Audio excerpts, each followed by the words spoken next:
A great Tuesday afternoon, everyone. It's April 28, 2026. 2 days to go before we welcome another month. But first, we bring you the day's latest stories. Ako po, si Denise Tan. April 28 na. Ang bilis, ano? Bilis ng panahon, man. Alam mo ba, ano ngayon? Oh, Founding ngayon ng UST. Yung sa Intramuros pa lang. Okay, ako naman po si Lourdes Vera. Kuryente. Minsan nasa Meralco, minsan sa Presidente. Ilang linggo matapos iulat na may nahuli na raw na pugante. Pero grabing tumbling ang paliwanag ni Claire, nating ante kahapon. Pero walang check sa Republika ng check. Walang Zaldico, walang nakitang Zaldico na ibabalik. Anong silbi ng 6.3 billion na Intel funds na lintik? Dito ko na lang sa Republika. Punong-puno ng light. Punong-puno ang afternoon delight.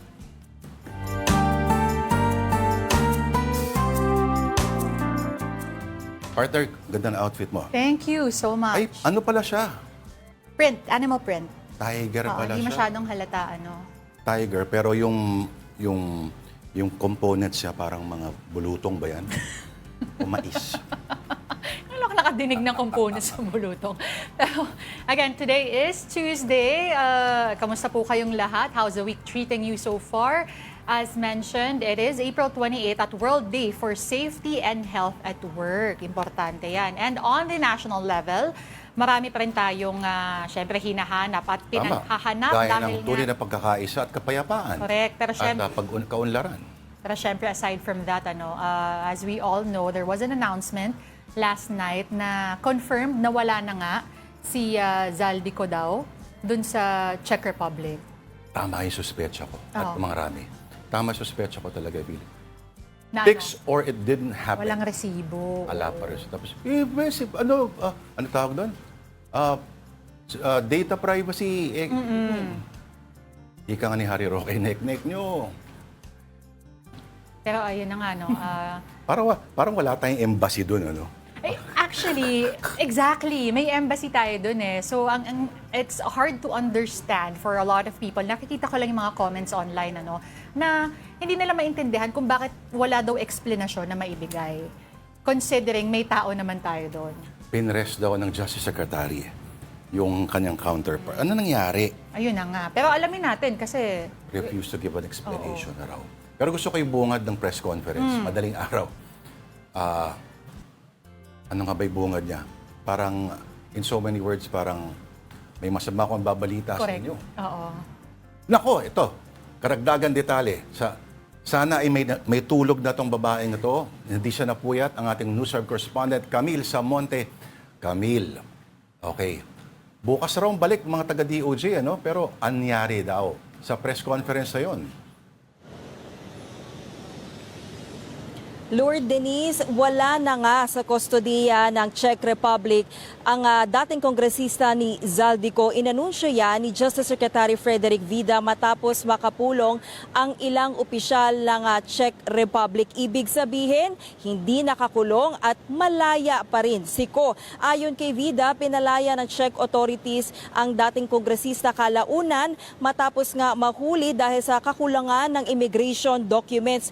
Pero matipid ang impormasyon na ibinigay ng Czech authorities nang usisain nila kung bakit pinalaya at kung kailan nakalabas ng kanilang bansa si Ko. Dahil nga daw yan sa mahigpit na implementasyon ng data privacy law sa European Union. Nang dumating daw kasi si Vida sa Czech Republic nitong Biyernes, sa pagkakaalam niya ay nasa kustodiya pa rin ng Czech Republic ang dating kongresista.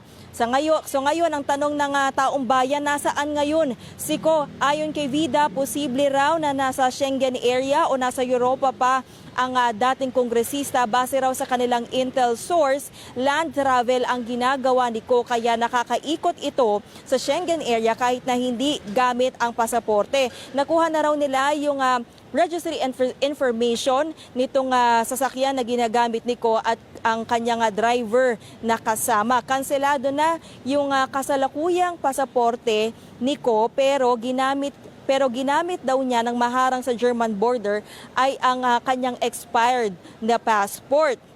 Hindi naman natanong ni Vida kung nag-apply na ba ng political asylum itong Siko dahil nga limitado lang yung impormasyon na pwede raw ibigay ng Czech Republic. At kahit nga wala na sa Czech Republic Siko, sinisikap daw ng DOJ na mapabalik siya sa bansa sa pamamagitan ng Interpol Red Notice. Oras daw na mailabas na itong Red Notice, ito na yung pangahawakan ng ating gobyerno para maaresto Siko. Bubuo rin daw ng cooperation agreement ng police agencies sa pagitan ng dalawang bansa. Ito raw kasi, Lord, yung isa sa mga naging dahilan kung bakit nagkaroon ng butas sa koordinasyon ng police agency ng Pilipinas at ng Czech Republic. Kailangan kasi galangin nga itong data privacy law kaya hindi agad makapagbigay ng impormasyon ang police agency ng Czech Republic sa ating police agency. Kampante naman si Vida na maibabalik sa Pilipinas si Ko, pero hindi raw niya masasabi kung kailan ito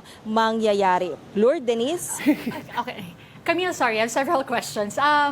So, alam ko sinabi mo matipid itong authorities from Czech Republic, pero yung legal lapse, meron bang, more details regarding that? And ang DOJ ba, were they in any way in coordination with Ambassador Meñez bago sila bumiyahe at parang nagkagulatan pa pagdating nila dyan? Sige, yun muna. Denise, ang paliwanag dyan ng DOJ, nung nakausap nga kasi nila itong mga otoridad ng Czech Republic, ang message daw na nakuha nila is kinakailangan muna ng parang formal agreement or cooperation between two countries bago nga makapag-share ng information. Bagay na ginagawa naman ng Pilipinas sa ibang bansa. Kaya lang sa Czech Republic, wala pa tayong formal agreement and cooperation with the law enforcement agency. Kaya nahihirapan sila na magbigay ng impormasyon dahil sinasite nga nila itong data privacy law. Ngayon, meron nga tayong embahada sa Czech Republic pero ganun pa man ay limitado rin nga yung impormasyon na ibinabahagi nila. Kaya nga nung nag-briefing si Vida bago siya lumipad pa Czech Republic, ang sabi niya kailangan ay personal sila na pumunta doon para personally ay ma-verify nga itong information na naibigay sa kanila. At ang pagkakaalam nga ni Vida, nung Friday when he landed in Czech Republic ay nasa kustodiya pa itong dating kongresista at kahapon nga lang nila nakumpirma na wala na pala ito doon sa Czech Republic. Sorry, isingit ko lang. Helpless yung embassy. Sorry kasi you said, sabi ni Secretary Vida, kampante siya na maiuwi naman si Zaldico. But at this point, do they have any idea where he is? Wala namang reported sighting, wala namang nagsabi na may idea sila where they are. Schengen, pag sabi mong nasa Schengen area, napakalawak niyan eh. Where is this confidence coming from? Oo.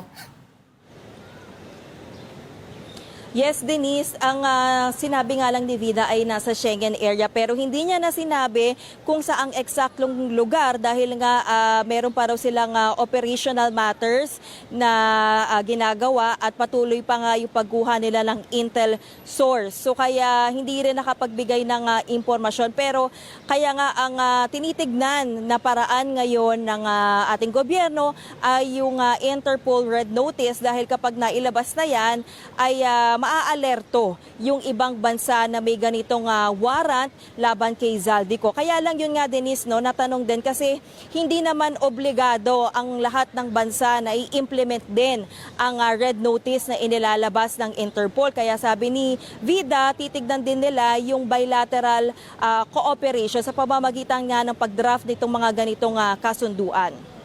Camille, sabi ni DILG Secretary John Vic Remullus early September last year, nag-request na raw sila ng Interpol Red Notice. May nabanggit ba kung bakit ganon katagal ang proseso? Lord, hindi nabanggit ni Secretary Vida kung ano yung mga rason kung bakit hindi agad na-aproba itong kanilang red notice na request para kay Zaldico. Pero ni-review daw ng PCTC itong mga successful folders or yung mga successful na request ng Pilipinas sa Interpol at tinignan nila yung mga dokumento na naka-attach. So kaya binalikan daw nila yung kanilang request at dinagdagan yung mga dokumento para nga ma-present ng maayos sa Interpol at mabigay lahat yung mga impormasyon na kinakailangan. Kabilang na nga dyan, Lord, itong mga dokumento mula sa Sandigan Bayan, yung arrest warrant na inalabas at yung order ng pagka-cancel ng kanyang passport. Kaugnay pa rin nga ito sa kanyang graft and malversation case, kaugnay ng maanumalyang flood control scandal. Okay. Camille, I know it has been reported Secretary Vida will be flying back on the 30th, no? Pero meron bang ibang delegation na may planong pumunta sa Europa or pumalit sa pwesto niya there in the Czech Republic to maybe investigate this further at bantayan talaga yung movements ni Zaldico?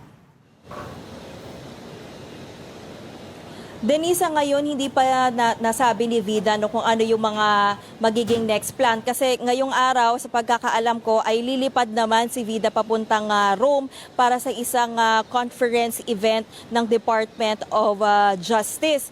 At sa April 30, nakatakda nga siya na bumalik dito at posibleng kinabukasan ay magkaroon siya ulit ng media briefing at nakatakda rin silang magpresenta ng comprehensive report kay Pangulong Bongbong Marcos. May ulo kaya nagugulong? Alamin natin yan sa mga susunod na araw. Alright, maraming salamat. Magpasalamat tayo. Thank you, Camille Samonte, ang ating News 5 correspondent sa Department of Justice. Now, the Sandigan Bayan has issued precautionary hold departure orders or PHDO against former Senate President Chiz Escudero and his former campaign contributor and alleged bagman Maynard Ngu. The PHDO was granted at the request of the Office of the Ombudsman. The Sandigan Bayan hearing was held behind closed doors because of the sensitive nature of information divulged.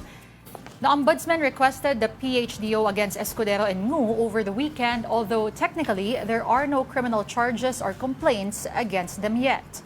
Escudero and Ngu are being investigated for possible graft, plunder, and indirect bribery over the flood control scandal. There's also a PHDO in force on Leyte 1st District Representative Martin Romualdez. Ombudsman Boying Remulla has also confirmed that the former House Speaker's assets have been frozen by the Anti-Money Laundering Council, or AMLC or AMLAC, since Thursday last week.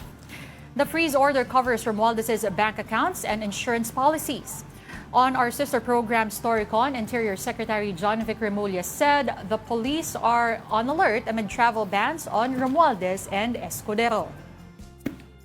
Last Thursday, I had a command conference with all the regional directors, the general directorate of all the generals, all the provincial directors of the entire PNP, all 50-plus airports in the country, Region 9, backdoor leading to Malaysia, all coastline, maritime, all CAAP, all ABSICOM are on full alert for the possible departure of the former speaker and the former speaker and the former Senate president. Because of the orders given by the ombudsman, we will do everything possible to prevent their departure from the country. So that I'm in short, the entire PNP is in alert. Alright, para pa si Zaldico, totga. The one that got away. Pero in other news, the Senate Ethics Committee convened today to begin reviewing pending complaints. And for details, our mojo sa Senado, Marymon Reyes. Marymon, okay, anong complaint ang una nilang tinalakay?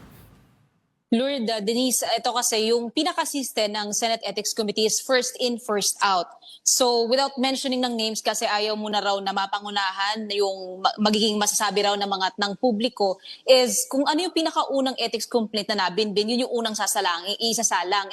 And so on and so forth. Kaya kung ang tanong ng iba ay yung tungkol sa ethics complaint laban kay Senator Bato de la Rosa sa kanyang extensive absence sa Senado, medyo nasa gitna pa siya ng siyam na ethics complaints. Pero ang naibahagi kanina ni Ethics Committee Chair Senator J.B. Ejercito, doon sa 9 ethics complaints, nasa kalahati raw yung kulang yung requirements. Ibig sabihin, hindi siya sufficient in form and substance. Kaya ang mangyayari dito, ibabalik nila itong complaints doon sa complainants, yung mga nag-file ng ethics complaints para raw makumpleto pa yung requirements. Hindi naman daw ibig sabihin ito ay madidismiss agad. Kumbaga kulang lang daw ito at kailangan lang kumpletuhin o bunuin ng complainants yung mga kulang sa matrix daw o doon sa checklist na kakailanganin. Pero yung pinakaunang ethics complaint na nakabinbin, sufficient daw to in form and substance. Kaya by Monday next week, kapag nakapag-convene na ulit ang Senate Ethics Committee, ito na raw ang isasalang nila. So magbibigay na raw sila ng copy ng complaint doon sa inireklamong senador para mabigyan na rin ng panahon para sa kanyang response naman in return.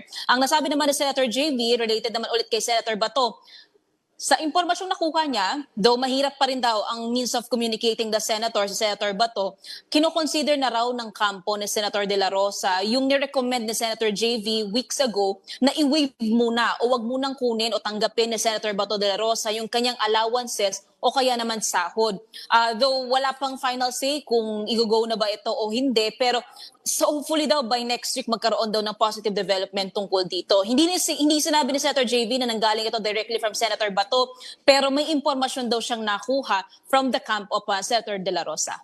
Nung March, di ba, March 18 ng taong ito, meron na silang nasimulan. So, merong pagkakaalam ko, di ba, siyam na complaints Yes. na hawak nila. Ibig sabihin sa siyam na yon, nasaan na raw sila after nung March na pag-convene ng panel. Yung huli kasi nung March is ang inaayos pa lang nila doon yung rules mismo ng Senate Ethics Committee. So yun, plus yung days na kakailanganin for publication and approval ng mga miyembro, kaya inabot na rin siya ng ilang linggo. Plus ito nang naging break ng session, and then kanina naging administrative issues lang din daw ang pinaka-in-address ng committee, pati yung pagsasala nga kung sufficient ba in form and substance yung 9 ethics complaints. Kasi kanina ang dumating lang sa pinaka-hearing o pinaka-convening ng Senate Ethics Committee, si Senator JV pati si Senate President Pro Tempore Ping Lacson. Pero napag-agrihan naman ng mga miyembro ng komite and with the approval din daw and yung nag-consult din daw sila kay Vice Chairman Senator Kiko Pangilinan, may mga representatives itong mga senador na absent. Kaya lahat aware sa ginawa na pagsasala doon sa 9 complaints kung sufficient pa ito in form and substance. And nakita na nga kaninang umaga na sa mga ito, kalahati, kulang ang requirements, so ibabalik sa complainants. Pero yung pinakaunang ethics complaint na nakabinbin, unfortunately, sufficient to inform and substance, isasalang na yan by Monday next week. Okay. Di ba si Senator JV mismo may ethics complaint against him? Yes, at kapag yun naman ang isasalang, hindi siya sasama doon sa pagdinig ng komite. Yan yun naman yung sinasabi ni Senator JV. Kaya may members from the minority, may members from the majority itong Senate Ethics Committee. So kapag yung ethics complaint na laban sa kanya ang isasalang, mag-i-inhibit daw siya from the proceeding. And to note, yung mga hearings na gagawin ng Ethics Committee ay closed doors. Kaya ito yung sinasabi kasi ni Senator JV na ayaw niyang mapangunahan daw yung magiging judgment doon sa mga senador. Kaya kahit yung mga pangalan, hindi niya binabanggit. Pwera na lang doon sa mga alam natin na nag-file o finailan sila ng ethics complaint dito sa Senado. Okay, Mary Mon, ano yung possible na penalties if they're found liable? Sabihin na natin para dun sa dalawang senador. Tapos, singit ko na lang din, closed door, pero eventually, will that be released to the media, to the public? Paano ba yan? Yung tungkol doon sa, kasi pinaka-recommending pa rin ang maibibigay lang ng Senate Ethics Committee tungkol sa penalties or possible consequences kung may violations man sa batas or Senate rules itong mga senador na may ethics complaint. So yung question kung sila ba ay magkakaroon ng penalty, either matatanggalan ba sila ng posisyon sa opisina, matatanggalan ba ng committee membership or such, lahat yan ang final say ay sa plenary session. Pero for the Ethics Committee, makakapag-recommend lang sila kung ano yung mapag-uusapan ng mga senador tungkol doon sa kaso, kung ano yung maa-apply nila na possible na recommended na consequence kung meron man, or kung ano yung magiging final call nila doon sa kaso. Closed door siya so far, sabi ni Senator JV, pero ang nangyayari naman tuwing tulad kanina umaga, after nung kanilang naging session ng committee, nagbigay siya ng press briefing after. So yan yung isa sa mga antabayanan natin by next week o sa mga araw na magkakaroon ng pagdinig ang Ethics Committee. Nagbigay ng press briefing pero hindi sinabi kung anong specific cases yun. Halimbawa, Hindi. anong mangyayari doon sa mga members ng 19th Congress? Paano yun? Wala na ngayon sa kapangyarihan. Wala pa. Even yung mga pangalan, though tayo kasi alam naman natin and nakita naman natin dito sa Senado kung sino yung mga sinampahan or finailan ng ethics complaints, pero sinasabi ni Senator JV yung ibang mga senador daw, doble raw yung ethics complaint laban sa kanila, pero again, hindi nagbabanggit ng pangalan directly itong si Senator JV. Basta sinasabi niya first in, first out, Kapag yung ethics complaint laban sa kanya naman ang isasala, mag-i-inhibit siya. And ang inuna lang din muna nila is yung kung kumpleto ba in form and in substance o yung requirements na kinakailangan itong ethics complaints. Pero hindi naman daw ibig sabihin nun, dismissal na agad ng mga complaint na yun. May kulang lang daw sa requirements. Oo, alam mo, maliit lang ang ethics panel, pero nandyan yung Senate President at nakaupo rin dyan yung Senate Pro Tempore. Oo. Pero tsaka, tatanungin na ba natin si Mary Mo, yung sinabi ng isang member din ng Senate panel, Senador Rodante Marcoleta, na ipatawag na raw agad Ayun. para sa investigasyon si dating House Speaker Martin Romualdez. Actually, kung ito yung tungkol sa flood control scandal, even si Blue Ribbon Committee Chairman Senator Ping Lacson, yan na rin yung sinabi niya weeks ago na hindi bababa sa 2 invitations ang ipinadala ng Senado kay dating House Speaker Martin Romualdez. But then again, since may interparliamentary courtesy na inoobserbahan, ipinapadaan ito sa opisina ni House Speaker Bogie D. Pero during those times, maganda na raw sana kung sinagot yung invitation ni Speaker Romualdez at pumunta raw sa Senado para kung mayroon din siyang gustong ituwid na allegations, yung sinasabi connection niya sa mga kickbacks, sa budget insertions, naituwid na raw sana. Pero ngayon, dito sa Senado, sa pagbabalik ng sesyon, ang isang inaasahan natin is yung Chairman's Progress Report na hinahanda ni Senator Ping. So nababypass na nito yung hinihintay pang Blue Ribbon Partial Committee Report na kulang pa ng 3 pirma para maisalang sa sesyon. Pero yung nilalaman naman itong Chairman's Progress Report ay yung mga ebidensya, yung findings na nag-gather, yung documentation, yung visual aids na nag-gather nung 8 hearings ng Blue Ribbon at ito rin naman yung laman ng partial committee report ng Blue Ribbon. So, ito lang yung sinasabi ni Senator Ping na 8 pagdinig na raw ang lumipas at alam niya hinihintay na rin daw ng tao kung ano nga ba yung findings nila. So, once mai-render na itong Chairman's Progress Report, may pagpapatuloy na raw ang pagdinig ng Blue Ribbon. Part ng plano is to invite si dating House Speaker Romualdez. And kung at first chance, kung mapupunta na sa Pilipinas itong si dating kongresistang Zaldico, at first chance siya rin iimbitahan para makapagsalita dito or under oath, makapagsalita na ng kanyang kaalaman tungkol sa flood control scandal. Even itong si Orly Gutesa, kung babalik man daw o magpaparamdam man daw. And yung mga ex-Marines na may sinasabi rin tungkol sa pagpapadala ng flood control kickbacks. Gutesa, wala na, no? Orly Gutesa, kung naririnig mo kami, igalaw mo yung bag. Baso. Ay. Yung bag. Ay, bag pala bag. Hindi pala baso. Alright. I-text mo na lang, Mary Mon, kung sino yung senador na may dalawang,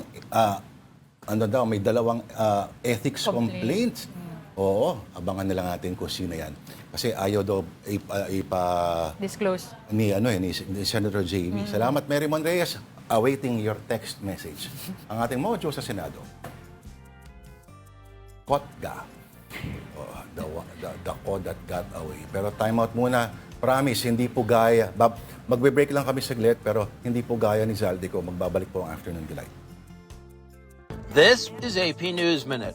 The man who authorities say tried to storm the White House Correspondents Association dinner with guns and knives was charged Monday with the attempted assassination of President Donald Trump. Cole Thomas Allen appeared in federal court and will remain at least temporarily behind bars as the case moves forward. Iran's foreign minister met with Russian President Vladimir Putin as Tehran offered to end its chokehold on the Strait of Hormuz if the U.S. ends its blockade of Iranian shipping. King Charles and Queen Camilla have arrived in Washington for a 4-day visit aimed at celebrating America's 250th anniversary of independence. The visit comes amid strained ties between Washington and London over issues including the war in Iran. Heavy rain slowed the progress of 2 sprawling southern Georgia wildfires, allowing crews to make progress in containing the blazes. No deaths have been reported, but the fires have destroyed more than 100 homes.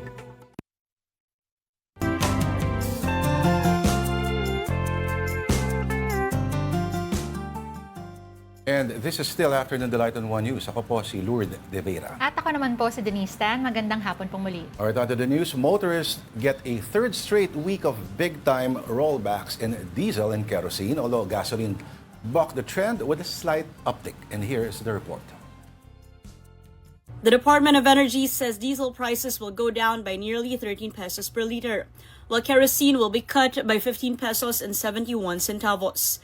Gasoline, however, will increase by 53 centavos a liter.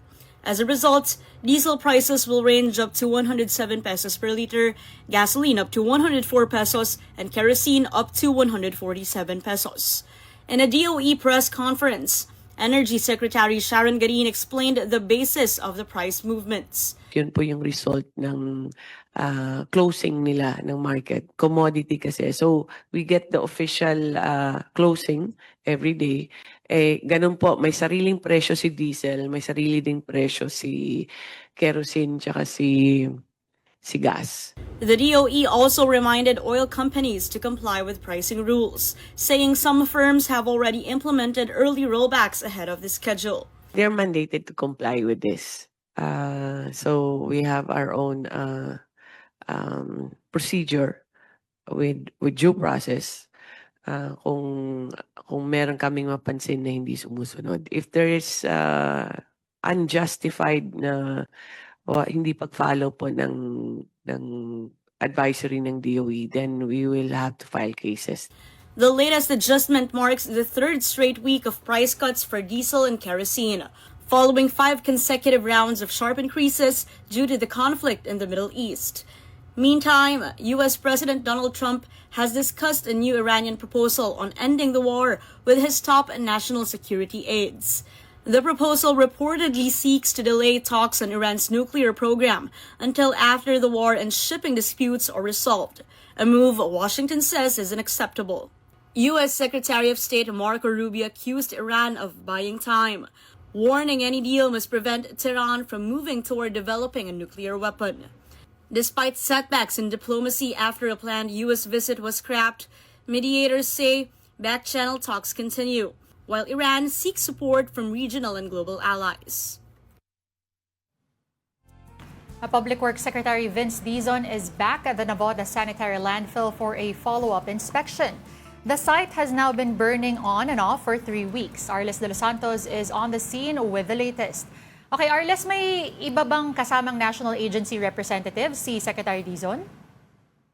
Denise, tama ka dyan, no? Meron pang ibang kasama na ahensya ng pamahalaan at mga kinatawan nito sa pagbisita nga, no, ni Secretary Vince Dizon sa Navotas Sanitary Landfill. No? Kasama na nga dyan si DNR Acting Secretary Mitch Cuna, maging ang Ambassador to the Philippines ng Japan na si Ambassador Enzo Yamazaki. No? At kasama nga sila sa mga inspeksyon kanina doon sa Navotas Sanitary Landfill, kaugnay ng nagpapatuloy na efforts nga para tuluyan na maapula na ito. Kasama rin syempre yung Office of the Civil Defense, maging ang local government ng Navotas, ang kabukod dyan yung BFP at yung natural, no, or yung environmental office ng Navotas para nga mas maintindihan kung ano na talaga yung lagay doon. No? At nakita natin mismo doon, Denise, no, na mas kaunti na talaga yung bahagi ng Navotas landfill na nasusunog kumpara noong unang beses na nandoon tayo. Kasi last time parang merong mataas na matarik doon na landfill na bahagi noon na kung saan talagang kitang-kita mo yung sunog at balot na balot talaga ng usok. No? Pero kanina, yung part na yon ay nalalakaran na at makapal na yung patong ng mga lupa, ng mga buhangin. At actually dati daw naging putik nga yun at kanina wala nang apoy doon sa bahagi na yon. Pero kapag nag-ikot ka pa doon sa may likod na bahagi, no, meron pa din naman na sunog at nakita natin yun mismo kanina na nag-aapoy pa rin nga ito. Pero kumpara daw noong mga unang araw at yung sumunod na linggo na umabot pa nga no, ng nasa 70 to 80% yung nasusunog na bahagi, bumaba na yan sa humigit kumulang 30% hanggang 40% na lamang na nasusunog na bahagi ng 43 hektarya na landfill na ito sa Navotas. Pero base sa iyong face mask, Arles, mukhang hindi pa rin tolerable yung usok, yung amoy. Tama ka dyan, Lord. No? Kanina, siguro, compare muna natin doon habang nasa landfill tayo. No? Halos kaparehas pa rin yung amoy. Masakit pa rin sa ilong, nakasusulasok, napakamaalikabok, at yung usok talagang gumuguhit. No? At dito naman sa kalapit na mga barangay, kanina, mga alas 5 ng umaga, nandito na tayo, maaamoy mo talaga yung amoy na susunog na plastic at basura. No? Na yun nga, yung dahilan kung bakit particular dito, nagbabalik tayo dito actually, Lord, sa Obando National High School, dahil yung isang barangay nga dito sa yung tinatawag na Salimbaw sa Obando, Bulacan ay nananatili pa rin sa evacuation center yung mga residente na nito, no, dahil nga sa pangamba para sa kanilang mga kalusugan. At Lord, no, Kahapon nga umabot sa very unhealthy hanggang unhealthy yung grado ng hangin sa malaking bahagi ng Kamaynilaan at umaabot nga raw yan sa Valenzuela, Caloocan, Malabon at higit lalo dito sa Ubando, Bulacan kung nasaan tayo ngayon. No? Dahil yung smog at yung mga particles na nagmumula doon sa sunog ay hinahangin daw, no? Na sinabi naman ng local government ng Navotas na ayun daw talaga yung kanilang malaking kalaban, no? Yung sunog. Kasi yung Navotas landfill, of course, doon siya sa Navotas na bahagi, no? Pero yung usok niya, Lord, ay hinahangin patungo ng Ubando at may mga ulat pa nga na umabot pa ito ng Bataan. Kaya puspusan talaga yung pagtutulungan ng DENR, ng OCD at ng iba pang mga lokal na pamahalaan para masigurado na yung epekto nito sa kalusugan, kabuhayan ng mga apektadong residente ay talagang maagapan para hindi na ito manganak ng iba pang mga problema. Sige. Arles, okay, as we know, the wind nga is one of the biggest factors kung bakit hindi mapuksa-puksa yung apoy na yan. Ano? But what is being done right now by the authorities to put out the fire? Siyempre alam natin hindi kaya ng tubig lang, soil covering. Ano pa ba yung ibang methods na ginagamit nila? So far, Denise, no, nagpapatuloy actually yung kanilang misting doon. Meron pa rin mga fire personnel na nag-iikot at may mga fire trucks pa din na pumapasok kasi nagawa na actually yung kalye or yung kalsada na talagang pinoproblema at kinailangan para makapasok yung mga heavy equipment. But so far, compared to our last report na nagsimula na nga yung kanilang soil approach, no, yung pagtatapal ng buhangin, ng putik at ng mga iba pang buhangin doon sa sunog para nga matanggal yung oxygen, no. Mas ganoon pa rin naman yung ginagawa nila, Denise, no.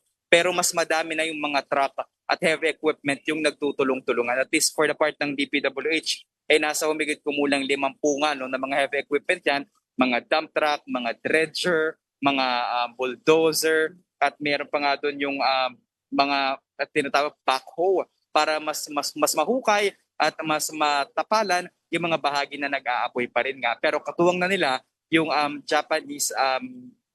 Japanese Disaster Relief or yung JDR na tinatawag na nagbibigay naman sa kanila, no, ng technical advisory kung paano nga mas mapapabilis na maapula yung apoy. At kabukod pa dyan, gumagamit na rin sila, no, yung thermal scanner mula sa himpapawid na nakita talaga natin malaking-malaki na yung kaibahan. Dati punong-puno ng kulay pula yung scanner na yon, pero ngayon mas marami na talaga yung kulay berde at parang tuldok-tuldok na lamang, no, kung tawagin natin yung mga nagbabaga pa na bahagi nitong landfill na ito. Pero yung usok talaga, nananatiling problema nila yan. Para siyang x-ray, pero nakikita yung mga kung ano yung nagliliyab sa ilalim. Ganun ba yun, Arlis? Correct, Lord. Thermal or parang, basta from above, I just forgot the name. Pero pinakita sa atin yun mismo kanina ni Mayor John Ray Tiangco na kasama rin sa mga nag-inspeksyon doon sa Navotas Sanitary Landfill. Arlis, okay, may balita na ba kung ano yung pananagutan ng kumpanya na dapat noon pa lang yung simpleng hindi nila pagsarado niyan ay dapat may pananagutan na sila lalo na ngayon. May balita ba? Yung latest natin na nakuha, Lord, mula sa DNR ay nakikipag-usap na sila, no, sa Office of the Solicitor General para malaman nga kung ano yung mga tamang aksyon at akbang na dapat gawin doon sa PhilEco na umano'y huling ang operator nitong landfill na ito sa Navotas at dapat nga yung kanilang safe and yung safe or yung pagsasarado, no, rehabilitation nito ay dapat daw na isang kutuparan, pero binawi nga nito yung kanilang desisyon and the latest din na nakirinig natin kanina, Lord, magpapasa ulit sila ng ganito, no, yung safety and recovery closure noong landfill na iyon. Pero tinitignan pa rin nila, of course, yung legal actions para nga masigurado na mapanagot itong PhilEco Corporation. Napakatapang ni Arles de los Santos. Kahapon, nasa Sandigan Bayan. May mga politiko, kumbaga may mga kaso ng politiko na tinatry. Tapos ngayon, dyan sa lugar na maabot yung amoy ng basura. Talagang matindi talaga ang baga ni Arles de los Santos. Maraming salamat to our mobile journalist, Arles de los Santos. Ingat ka dyan, Arles. Alright, meantime, here are the day's other headlines. Former presidential spokesperson Harry Roque has dismissed the tax evasion complaint filed by the Bureau of Internal Revenue as legally and factually baseless. He claimed the case is part of a pattern of politically motivated actions targeting individuals linked to the Duterte administration. Roque also maintained that all required tax returns were properly filed in compliance with the law. Earlier, the BIR said Roque, his wife Myla, and associate Percival Sazon Ortega evaded taxes and failed to file tax returns for their company Biancham Holdings and Trading Incorporated. The Roques and Ortega now owe the government over 3.35 million pesos in taxes, including surcharges and interest. Meralco says it is not profiting from different fees charged to customers. Meralco Vice President and Head of Corporate Communications Joe Zaldariaga says line items in electricity bills are mandated and approved by the government. Earlier, netizens expressed shock over spikes in their electricity bills. They blamed different charges for these, such as the Lifeline subsidy for 4-piece beneficiaries and Fit-All GeoAll charges for renewable projects. Meralco asserts that these fees have legal backing, such as EPIRA and the expanded Lifeline rate law. And the House Committee on Justice will resume its impeachment hearing against Vice President Sara Duterte tomorrow, April 29. The panel is expected to tackle the alleged threats made by the VP against President Bongbong Marcos, First Lady Liza Raneta Marcos, and then House Speaker Martin Romualdez. Duterte and her legal team have been skipping the hearings. Meantime, Vice President Sara Duterte's husband, Mans Carpio, has filed criminal complaints over the disclosure of his private bank records during last week's House impeachment hearings. Mojo Daniel Dayao has this report. The husband of Vice President Sara Duterte, Attorney Mans Carpio, has filed complaints against several government officials, including members of the House Committee on Justice. The cases stem from the disclosure of Carpio's private financial records during last week's clarificatory hearing. The complaints were filed before the Quezon City Prosecutor's Office and cite alleged violations of the Anti-Money Laundering Act, the Bank Secrecy Law, and the Data Privacy Act. Named as respondents are Bangko Sentral Governor Eli Remolona, Anti-Money Laundering Council Executive Director Ronel Buenaventura, and House Justice Committee Chair Jervil Luistro. Also included are Representatives Percy Sandana, Chel Jokno, and Laila de Lima. The lawmakers, for their part, maintained they did not violate any law during the impeachment hearing. Kampante po tayo na hindi yan magpo-prosper dahil wala naman po kaming linalabag na batas. Panglihis lang ito, pandagdag lang ito sa mga kaso na mga final na nila sa Supreme Court. Ang tawag ko sa kaso na to, MEMA. MEMA siya kasi nga nadiin na sila ng ebidensya. May masabi lang, may exemption talaga pagdating sa impeachment cases sa coverage ng Bank Secrecy Law. Ang binigay sa amin na kapangyarihan ay mismo galing sa ating konstitusyon na mag-conduct ng hearing at mismo sa rules ng House ay meron tayong power to compel production of documents and witnesses. During last week's proceedings, the AMLC disclosed that some 6.7 billion pesos in large and suspicious transactions passed through the bank accounts of Duterte and Carpio from 2006 to 2025. The amount was said to be far higher than the assets declared in Duterte's Statements of Assets, Liabilities, and Net Worth, or SALN. Meanwhile, speaking to the VIG story, Carpio's legal counsel, Attorney Peter Paul Danao, said the records allegedly linked to Carpio should not have been made public, since he is not a party to the impeachment proceedings. He added that the alleged transaction must be verified, stressing that Carpio strongly denies claims that he has billions of pesos in his accounts. AMLC is not a banking institution. Okay? It is a council that investigates money laundering offenses. That is why there is a different law, a more recent law, because 1405 is a 1955 law. And this RA 11521, amending 9160, is a recent law in 2021. So precisely, this recent law governs the transactions or information gathered by AMLC. So it is our opinion, and I think the law itself is clear, that the AMLC is prohibited, absolutely prohibited from, and that has a purpose, to stabilize confidential information to secure banking industry. We also give you a quick look at stories from our media partners. On the Philippine Star, the Taiwanese Association of the Philippines accused China of weaponizing international airspace. That's after Beijing pressured African nations to deny overflight clearance for President Lie Ching-te. The group warned that such coercion erodes rules-based international order and linked the incident to rising tensions in the West Philippine Sea. On Business World, the Energy Department does not expect yellow alerts in the month of May due to sufficient capacity, though unplanned outages remain a risk. The agency is evaluating older coal-fired plants for potential retirement to reduce high costs for consumers. Now, for more details of these stories, you can visit the social media pages of the Philippine Star and Business World. Do check out as well the social media platforms of One News PH for the very latest news. All right, down south, around 3,000 delegates are expected to attend the ASEAN Leaders Summit in Lapu-Lapu City this May. And for more details, we have our man in Cebu, Dale Israel, to tell us more. But Dale, gaano kahanda ang Cebu for this influx of our neighbors? Yes, maayong hapon, Lord and Denise. Nandito tayo ngayon sa Cebu Provincial Capital kung saan nakadisplay na yung 11 countries ng ASEAN. At kanina may press briefing din mula sa ASEAN Cebu Organizing Committee. Ang sabi, around 10,000 personnel from the Philippine National Police, the Armed Forces of the Philippines, the Philippine Coast Guard, and auxiliary services will be deployed for the upcoming ASEAN Summit here in Cebu. Some of the PNP personnel will be augmented forces coming from Eastern Visayas, Western Visayas, and the Negros Island region.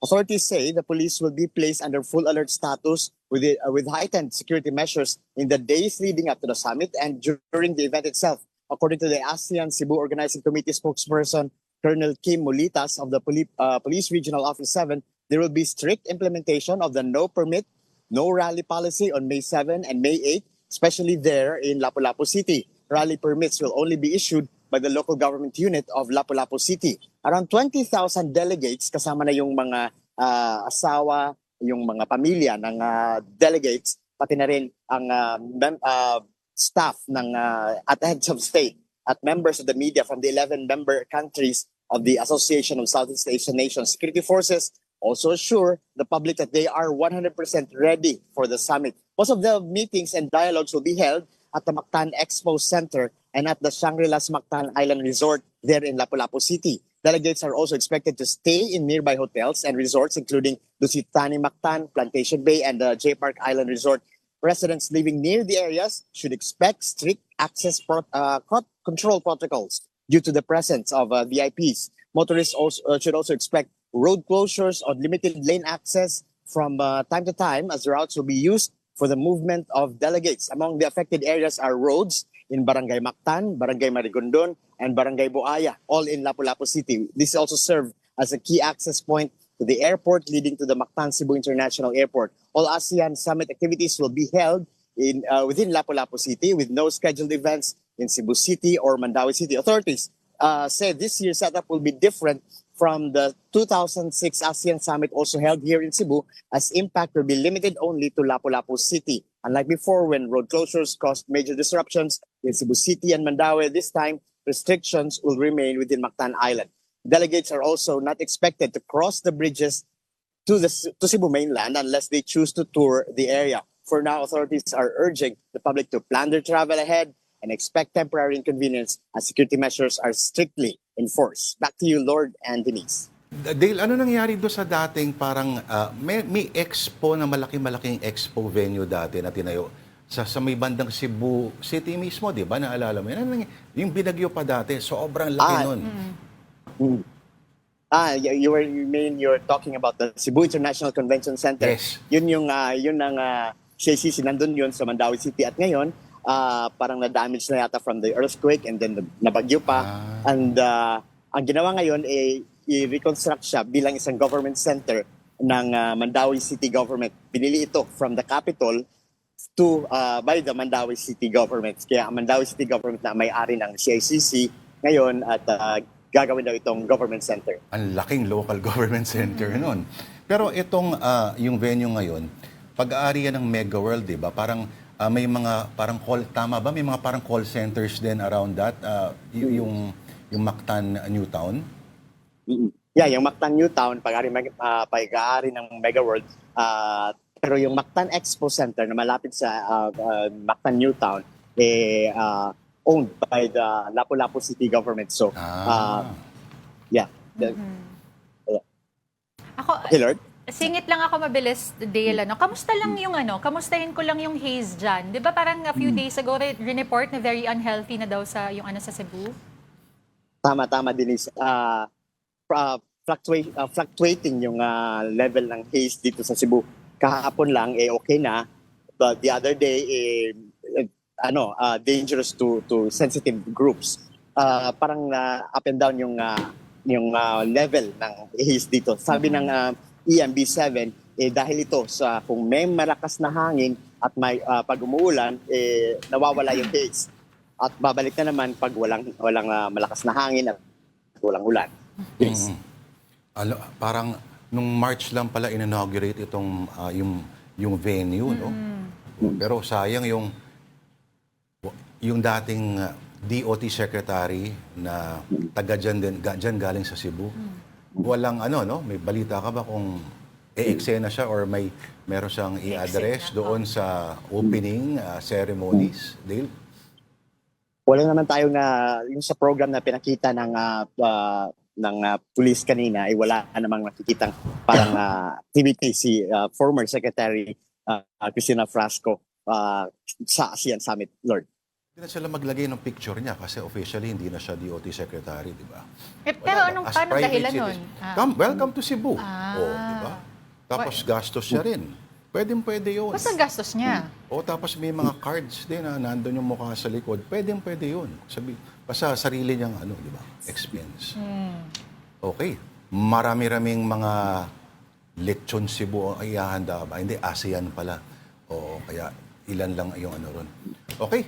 May tanong ka ba kay Dale? Okay na. Kung gusto ko pang ipapadala kay Dale dito? Lechon, syempre. Lechon, ako, belly lang, okay na ako. Okay, balamban yung balamban. Tatry yung balamban, Liempo. Hindi pa. Tinatawanan lang tayo ni Dale. Dale Israel, may utang ka sa iyong tita Denise Tan. Salamat, Dale Israel, ang ating One News Cebu Desk. Thanks, Dale. Alright, again, this is Afternoon Delight on One News. We just need to pause for another break. I'll be right back.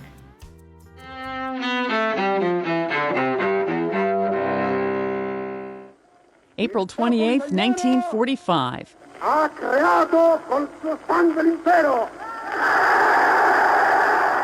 A violent end for Italy's dictator Benito Mussolini during the last days of World War II in Europe.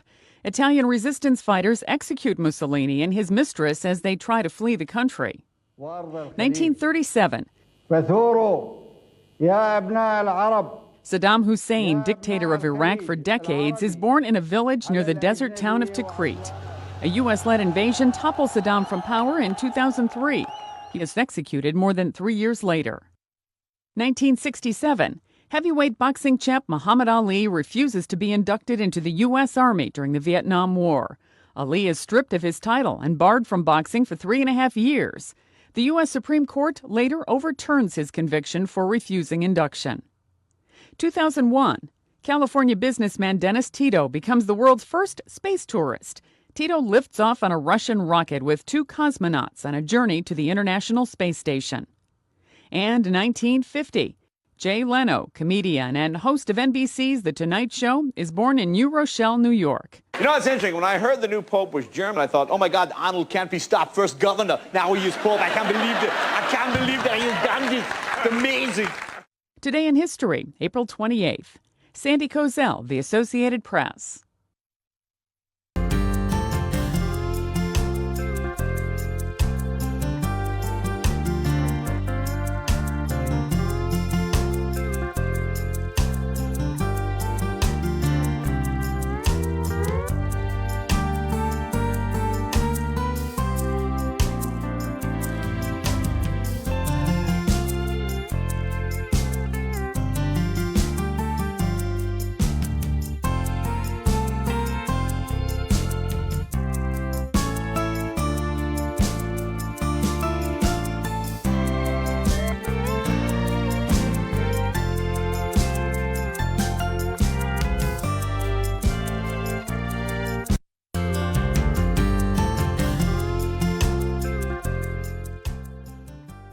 ang init.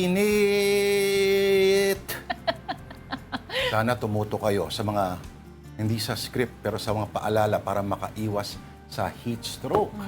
Ingat po tayo. Okay. The light of the week, treats from Lucban, Quezon. At meron tayo today na hardinera na ngayon ko lang matitikman. Oo. Para siyang, sabi niya, parang quiche. Naks. Okay, so what's typically inside ba, hardinera? Kasi this is egg, di ba? Egg. I don't, hindi ako masyado. Diba? Nakakain Natatakot ko lang ka sa ba? bodies eh. Tatakot ka bang tikman? Hindi, sige, ikaw muna. Gusto kong Teka tingnan lang, yung gusto reaction kong mo. usisain eh. Huwag ka mag-alala, walang pari dyan sa loob. Ano to? Sausage? Mm. Ay, no, longganisa. Is it? Excite ng longganisa. Excite sa longganisa. No, I'm just guessing kasi. Sige nga. Ano masasabi mo? Akala ko dati, It reminds me of embutido. parang gano'n. Ano? Akala ko dati puro gulay lang, kaya sa tinawag na hardinera. Sige nga. So, yun ba yung ano tema natin for the week? Mga Treats Quezon from delight? Quezon, no? Paano to kinakain? Kanin, I assume. Parang, No? gusto mo? Actually, parang gusto ko. Up. Tapos konting ketchup. Parang ang sarap, ano? Okay, sige. Daanan muna natin mga stories on social media. First one is on the Philippine Star via Life. The heat we're experiencing these days not only causing physical discomfort but could affect brain functioning as well. Sabi kasi nila, pag daw masyado kang na-expose sa init, narang tinatawag na thermoregulation na ginagawa yung katawan mo. So it pushes the blood onto your skin. Tapos you lose water through sweating. So magkakaroon ka ng even the slightest form of dehydration daw can cause headaches, brain fog, medyo bumabagal yung pag-iisip, mga ganyan, etc. etc. Totoo kaya to? Higher temperatures increase irritation, Feeling ko, hostility, oo. Ay, huy, teka. violence.